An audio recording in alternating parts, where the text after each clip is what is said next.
In this video, we're going to take a look at two brand new functions in Excel. These functions are in beta, so depending on when you see this video, you might not have access to them yet, but they are coming soon to Excel. The first function we're going to take a look at is TOROW, and this is going to allow you to convert any range into a single row. Let's take a look at it. So we just need to supply a range that we want to transform into a single row. Press enter, and we get a single row of values. And the result here is that each row in our original range has been stacked end to end to create a single row.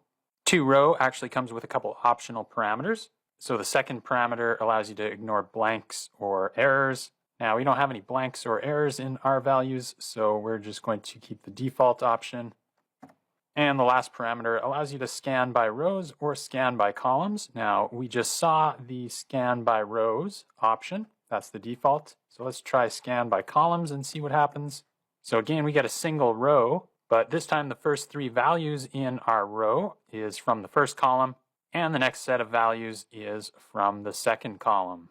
The next function we're going to take a look at is TOCOL, and this allows you to transform a range into a single column of values. Let's take a look at that. We just need to supply a range that we want to transform into a single column. And when we press enter, we get a single column. And in this column, the first two values here are from our first row.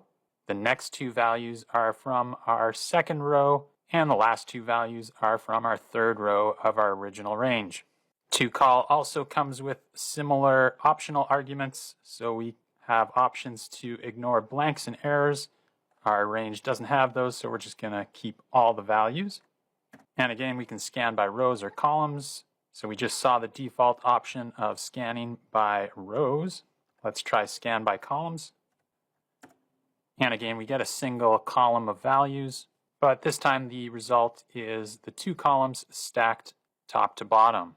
So the first three values is from our first column, and the next three values is from our second column of our original range. Follow How to Excel for more Excel tips like this.